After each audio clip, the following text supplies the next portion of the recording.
مسجد میں ہونا چاہیے۔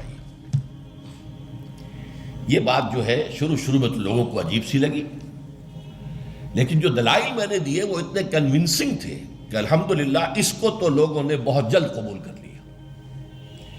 ہمارے لیے سب سے بڑی دلیل کیا ہے کہ حضور کا قولی حکم ہے، اعلنوا ھذا النکاح واجعلوہ فی المساجد، نکاح کا اعلان عام کیا کرو اور مسجدوں میں منعقد کیا کرو۔ یہ جامع ترمذی شریف کی روایت ہے۔ اگرچہ ٹھیک ہے، علماء کا کہنا یہ ہے کہ یہاں جو وجعلوہ جو فعل امر ہے یہ وجوب کے لیے نہیں ہے، استحباب کے لیے ہے، لازم نہیں ہے۔ امر دونوں طرح کا ہوتا ہے، مستحب ہے، بہتر ہے۔ تو سوال یہ کہ بہتر کو کیوں چھوڑیں؟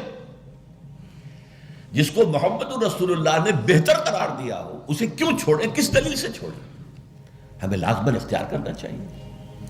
پھر میں نے عرض کیا حضور کی بیٹیوں کے نکاح مسجد میں ہوئے تو ہمارے ہاں کون ہے وہ چودھری اور وہ سرمایہ دار تو جو سمجھے کہ میری بیٹی کی تو توہین ہو جائے گی اس کا نکاح مسجد میں ہو؟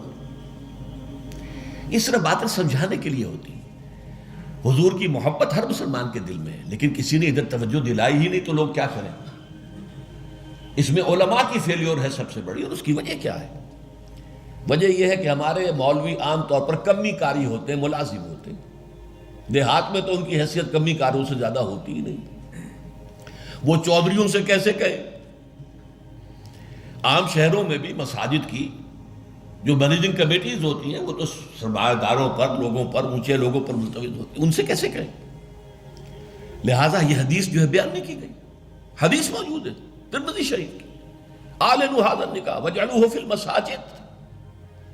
میں نے اس حدیث کا حوالہ دیا تو لوگوں کی آنکھیں کھل گئی۔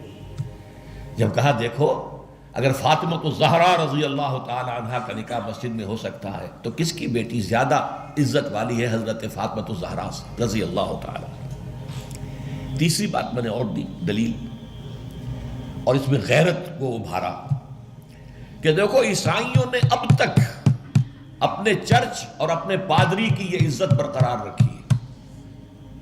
ان کی شادی چرچ میں ہوگی، کہیں نہیں ہوگی۔ پرنس ہو وہیں جائے گا۔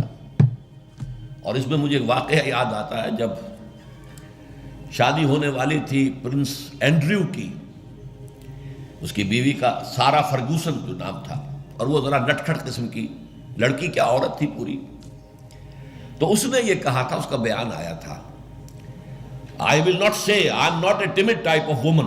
I won't say I will obey him. اس سے مجھے معلوم ہوا کہ ان کے نکاح کے اندر یہ قول بھی ہوتا ہے کہ پادری کے سامنے چرچ میں کھڑے ہو کر، چونکہ ان کے ہاں پردہ نہیں ہے، لڑکا اور لڑکی دونوں آمنے سامنے کھڑے ہو کر ایجاب و قبول کرتے ہیں، اور لڑکی یہ بھی کہتی ہے کہ میں اس کی تابع داری کروں گی۔ اس نے کہا میں نہیں کہوں گی، یہ کہنا تو پڑا۔ اس کے بغیر وہ پرنس اینڈریو کی دلہن نہیں بن سکتی تھی، شادی جو ہے وہ تو بہرحال چرچ میں ہوئی۔ ہمارا مولوی بیچارہ بغل میں دبا کر وہ رجسٹر اور بیٹھا سوکھ رہا ہوتا ہے، بارات تو ابھی آئی نہیں ہے، 2 گھنٹے گزر گئے، بیٹھا ہوا۔ یہ اس کی حیثیت ہے ملازم کی۔ یہ وجہ ہے اب جب اس سے بھی غیرت جاگی لوگوں کی، ہاں واقعی بات صحیح ہے، عیسائیوں کے ہاں اگر ابھی تک چرچ کا یہ مقام ہے اور پادری کی عزت ہے۔ چوتھی دلیل میں نے اور دی، دیکھو نکاح سے کیا ہوتا ہے کہ ہمارے اس معاشرے میں ایک نئے خاندان کی بنیاد پڑتی ہے، اس کے لیے دعا کرنا، خیر، برکت، بھلائی، سعادت، یہ اس نکاح کا جز ہوتا ہے۔ لکھتے بھی ہیں کہ دعا میں شریک ہو۔ اب ظاہر بات ہے کہ دعا کا ماحول آپ نے باہر جو ہے بڑے قالین بچھا لیے قیمتی، اور ان کو قیمتی صوفے رکھ لیے، اور بڑے سنہری قسم کے شامیانے لگا لیے، لیکن وہاں پر ماحول کیا ہوتا ہے؟ سگریٹیں پی رہے ہیں، دھواں سگریٹوں کا، قہقہے لگ رہے ہیں، غیبتیں ہو رہی ہیں، اور یہ کہ کوئی بھانڈ آ گئے ہیں، فحش گوئی کر رہے ہیں۔ اس حال میں کوئی شخص جو ہے کونے میں بیٹھے ہوا مولوی صاحب جو من من من من من کر کے وہ کچھ پڑھتے ہیں اور کہتے ہیں دعا کر لو۔ اب دعا کیا خاک کر لو؟ دعا کے لیے ماحول ہوتا ہے، دل کی آمادگی ہوتی ہے، ذہنی اور نفسیاتی تیاری ہوتی ہے، تب دعا ہوتی ہے۔ یہ ماحول ہمارا اس میں ہم نماز کے لیے جمع ہوئے ہیں، جمعے کے لیے جمع ہوئے ہیں، مسجد ہے، پاک ماحول ہے، لوگ اپنی اپنی حد تک اچھے کپڑے پہن کے آئے ہیں، اور اس کے اندر عطر بھی لگایا ہے، حضور کی سنتیں ہیں یہ، اس طرح جمعے کی تیاری کیا کرو۔ اس ماحول کے اندر کوئی دھواں نہیں ہے سگریٹ کا، کوئی قہقہ نہیں ہے، کوئی غیبتیں نہیں ہو رہی ہیں، کوئی بکواس نہیں ہو رہی ہے، یہاں دعا کا ماحول ہے۔ تو یہ 4 دلیلیں ایسی تھیں کہ جو قاطع تھیں اور ہیں الحمدللہ۔